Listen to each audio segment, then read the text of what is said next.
I've given this morning's talk the title of Harry and Meghan and Grace. I wanted to begin with a story that I read in the newspaper this week. As you probably know, Prince Harry and Meghan have had a very mixed relationship with the media and the public, and people tend to be quite divided and opinionated in their comments regarding the couple. One particular controversy was the £2.5 million spent renovating Frogmore Cottage close to Windsor Castle. It was gifted to them by the Queen. Well, last week they hit the headlines because they had signed a multi-million-pound contract with Netflix to produce films and documentaries which they want to be upbuilding and positive in nature, using their influence for good, you might say. The headline in the newspaper of September the 8th reads, Duke pays back £2.4 million cottage costs with Netflix money. Mail on Monday writes, it was revealed that the Duke and Duchess of Sussex, who had been paying back the cash in monthly instalments, announced that they had totally refunded the sovereign grant for the redevelopment of Frogmore Cottage. They are very relieved and very pleased to have been able to pay off the debt so quickly, a source said. This has been a proactive step for them and something they wanted to do from the outset. There was no requirement from the Queen to pay back the money, but it was important to them that they did. And after the Netflix deal, they were in a position to do so. I think this is quite a significant moment for them. And I just think that's such a lovely, positive story. But the thing of note for me was the following statement from the newspaper article. The Republic organization, which campaigns for an elected head of state, heavily criticized the amount of public money spent at the time. And Graham Smith of the organization, Republic, said today, Harry should have paid this bill from the outset, rather than expecting the taxpayer to stump up for the cash. Now, whether I'm a pro-monarchy or pro-republic, whether I think the royal family a brilliant piece of heritage and culture or a waste of public money and an anachronism is neither here nor there. What bothered me about the comment from the representative of the organisation Republic was the lack of grace in the response. Here was an opportunity to say, we don't agree with the monarchy, but we applaud a couple trying to do the right thing and setting a good example. Instead, all they could do was moan and say they should have done it sooner. Sometimes we find ourselves in a world of ungrace. So many are unable to break out of their prejudices. And it challenges me to re-examine my prejudices and attitudes. And I think society challenges the church too. The negative statements in a prejudice response to a positive action made me think of the statement about Jesus in St. John's Gospel, chapter 1, verse 16. Out of his fullness, we have all received grace upon grace. For the law was given through Moses, but grace and truth came through Jesus Christ. No one has ever seen God, but the one and only Son, who is himself God, has made him known. Over recent weeks, we've spent quite a lot of time thinking about what God is like and why Jesus is the one who shows us, for he is the image of the invisible God. John writes his gospel account of the life of Jesus, putting onto paper for generations to come. He makes this statement, in Jesus a new light has come into the world. And after Jesus' crucifixion, and after 50 years of persecution, John continues the sentence with, this light has come into the world, and the darkness has never overcome it. In Jesus, grace takes center stage. Philip Yancey wrote a wonderful book, which I think should be read by all Christians. It's a classic piece of writing, and it's had a huge influence on my thinking. It's called What is So Amazing About Grace. Yancey describes grace as one of the last great unspoilt words of the English language. It still retains its power and meaning wherever it is used. The Queen gives a gift of grace and favour like Frogmore Cottage. The ballerina dances with great grace and beauty. The magazine subscription has run out, but they give you one more grace copy. The judge gives leniency to the first-time offender. It's an act of grace. Even the supermarket gives away lost leaders and calls them gratis, for free. The government repatriates the hate preacher, declaring him a persona non grata, a person without grace. No more grace to be shown to this man. The musician makes the song come alive with warmth and harmony by including grace notes, and a woman shows kindness to the undeserving as a sign of grace. The cartoon character, Dennis the Menace, walks down the road with his friend, passes the house of his arch enemy, next door neighbour, Mr. Wilson. Mrs. Wilson comes out of the front door and calls them over and gives them a cake. I wonder what we've done to deserve this, Dennis asks his friend. His friend replies, Mrs. Wilson doesn't give us cake because we've been good. Mrs. Wilson gives us cake because she is good. And Jesus, well, he beautifies our lives with grace in this world. He calls his disciples to be people of light, carriers and bearers of grace in an often graceless world. He pours his grace into us so that we might overflow with grace to others. Ephesians chapter 2, verse 12. For it's by grace that you've been saved, not by your own works, so none of you can boast. But he has called you by grace to do the works of grace that he has prepared in advance for you to do. The word in Greek and Latin means mercy, it means love. It comes from charis, from which we get our word charity. And like love, it's an active word. Love is not something you fall into, it's something that you grow into. It's not an object or a noun, it's a verb, an action word. And grace conveys the meaning of power to do what is right.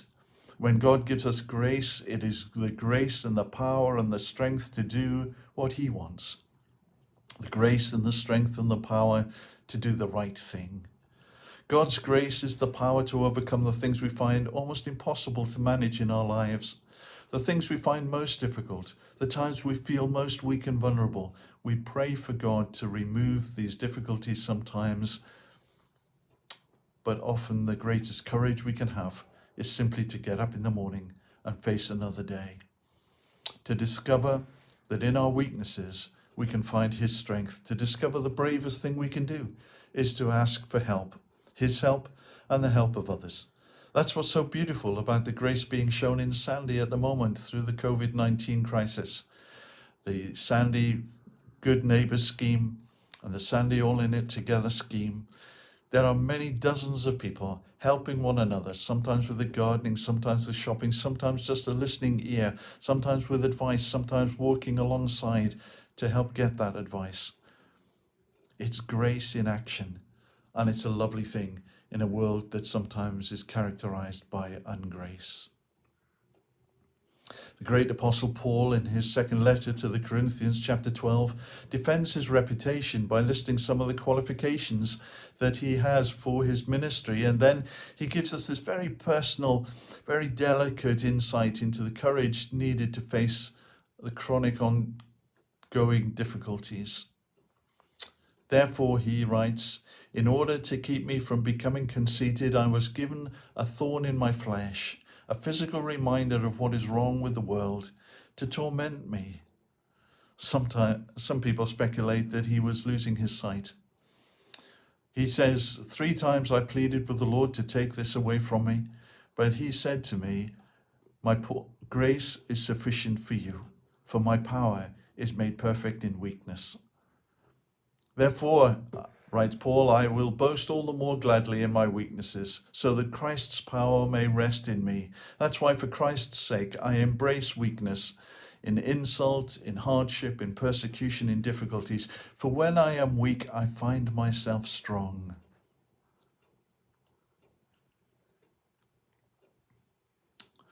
Real challenges for us to rest upon his grace. I wonder what the favorite time of year is for you.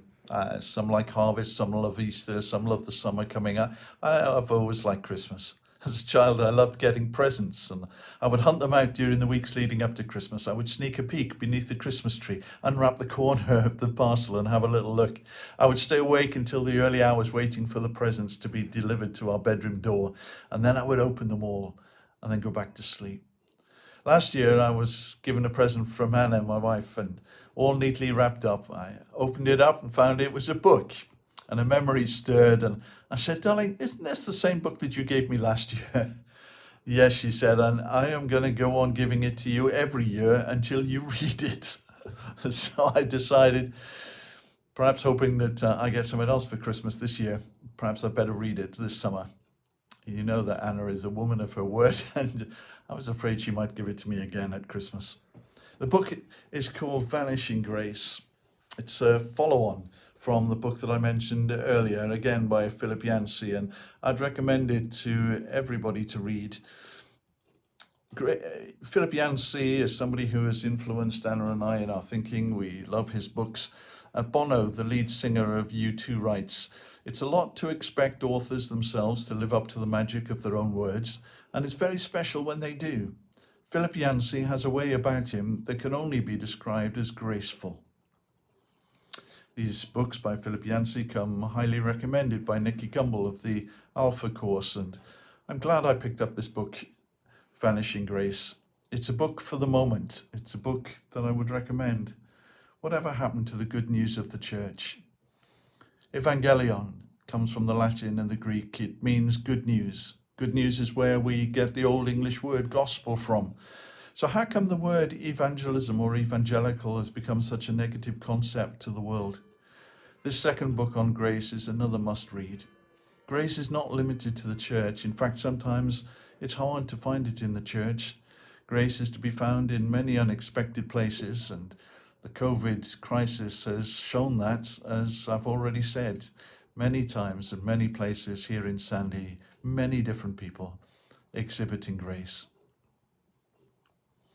But Philip Yancey's book, What's So Amazing About Grace, was an international bestseller. It explored Christianity's great distinctiveness, grace, and what it means on the streets in our everyday life.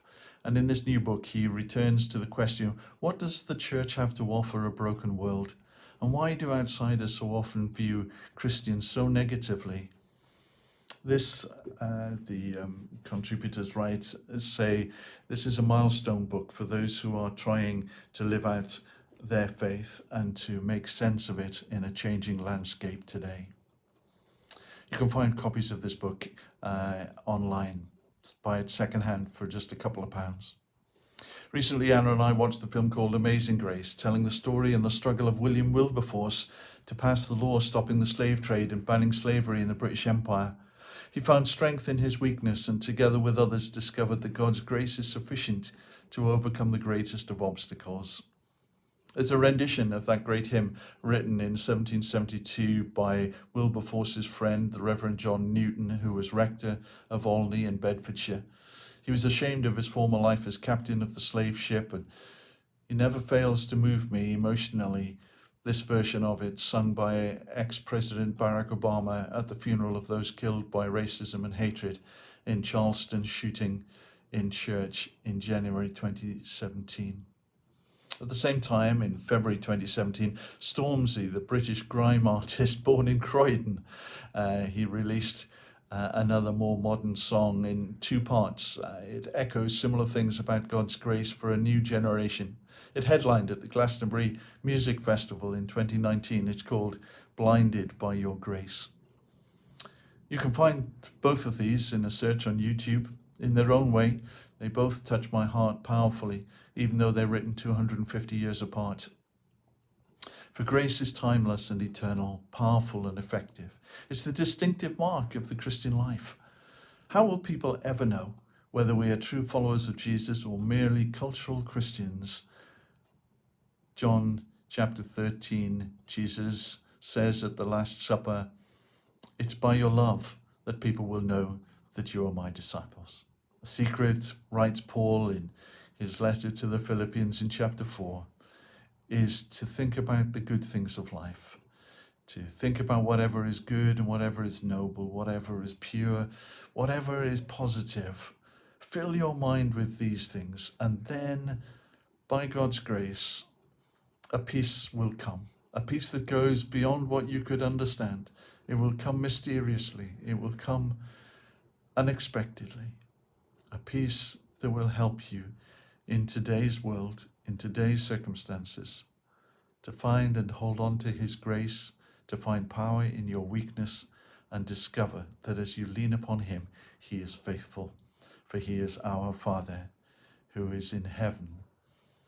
We want his kingdom to come, not the monarchy, not the republic, but his kingdom, the kingdom of grace.